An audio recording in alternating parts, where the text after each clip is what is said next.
My name's Maria Atkinson. I'm an environmental scientist by training at UTS, but I haven't practiced environmental science for a very long time, and I'm probably a sustainability strategist if I was to give myself a current title.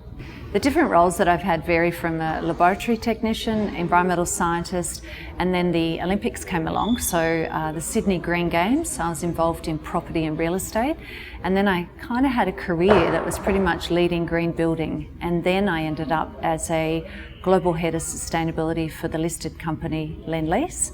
I was in the C-suite as part of that executive role, and then after that I'm now on boards, not-for-profits mainly. I'm a consultant on sustainability, and I'm also a venture capitalist and angel investor in some startups. Some of the key trends that I see in the construction industry are around innovation, so robotics for constructing buildings, designing and doing precast designs so that we can assemble, I don't know, in China at the moment, 3 floors in one day, and Australia's a long way from that. Other kind of innovation is around safety, where like a Google Glasses is going over a safety helmet, feeding live streams of plans of a construction site and areas that you need to avoid hazards and be safe. So that's kind of unusual innovation, but it's driving the industry to be more efficient, to be smarter and faster. For real estate and property, if you're an owner of a big building, you've never really been able to get cheap capital. You just have to borrow it, whatever the average rate is. But there's a whole bunch of money, mainly from pension funds, that wants to go to energy efficiency, and it wants to invest in buildings to be more energy efficient. So you can actually get cheaper capital if you own buildings through green bonds, and that's a really interesting emerging new business. Another area that my consulting work's involved in is more around food science and technology. And it's really interesting that we're seeing internationally people want an authentic brand. They want to have a trust brand. What do I buy? What do I invest in? And so the trend around food is that if you've got a clean, green brand, you can position that for people to either buy the product or invest in the company. And New Zealand certainly has done extremely well in that regard.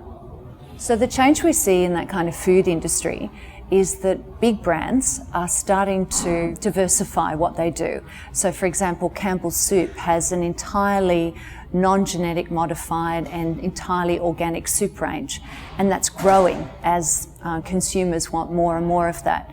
But they then have to start to look at their supply chain and say, are we using fair labour? Are we procuring the product, the raw product, and is our technology also green to enable that organic brand and trust brand to grow?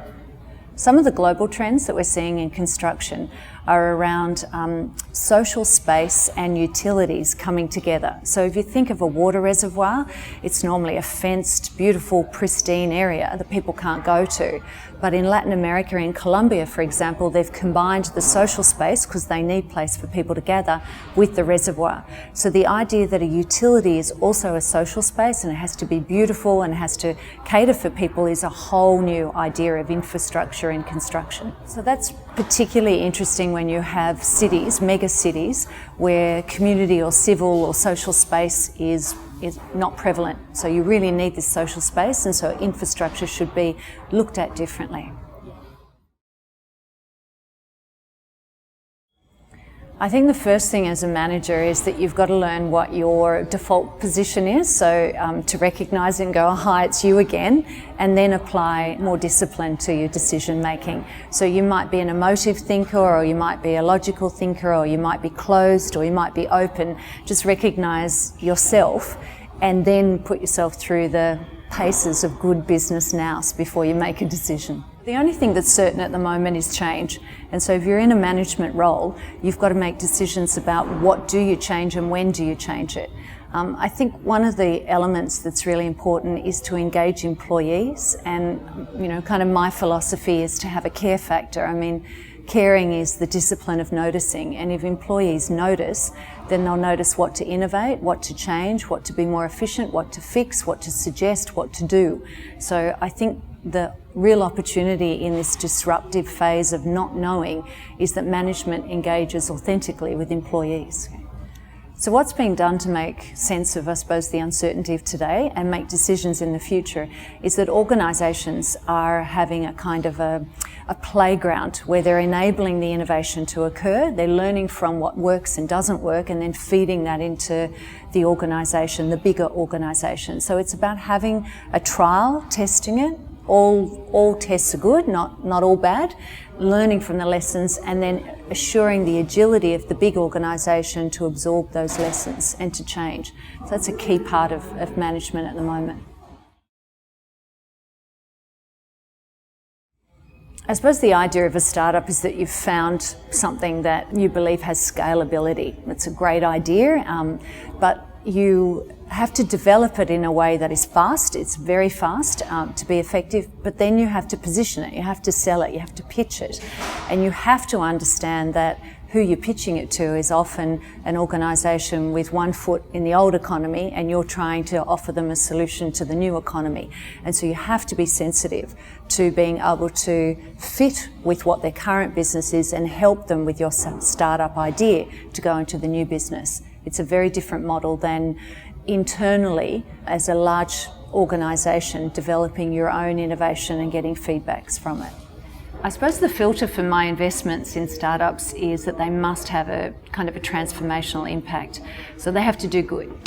So the startup in Australia is a software platform that engages employees around social and environmental impact, so that it kind of looks like Twitter and Facebook, and employees use the same tools that you use outside of work, in work, to have authentic sharing of information and ideas and collaboration. So that's pretty cool. That's in pilot. And then the other one's New York, and it is a platform to enable buildings to get cheaper capital in a form of green bonds. So there's a lot of money going into greening buildings to create a lower greenhouse gas emission or a lower carbon footprint, and this platform enables buildings to be matched with finance.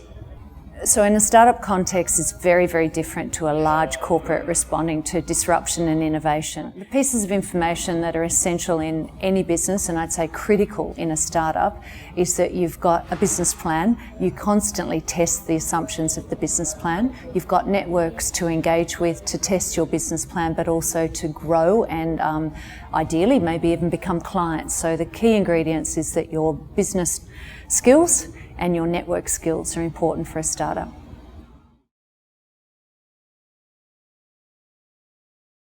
I think the first thing you need to do is find people that think like you, but also find people that don't think at all like you. And so part of building the confidence is to engage the kind of diverse thinking and find your way collectively. That's the first kind of steps of management.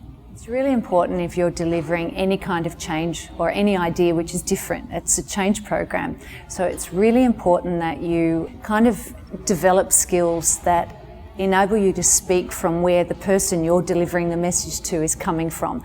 So for me, I kind of have this whole bandwidth of how I behave. So if you're a particular type or age or background of person, I would engage with you in a different way than I would someone else. And it's really, really important that you build up your skill set of how you behave and how you talk to people. And you can see the light going on, or you can see it not going on, then you try your next trick and your next trick. And you have to develop your own spectrum of things to say to someone in order for the change to happen.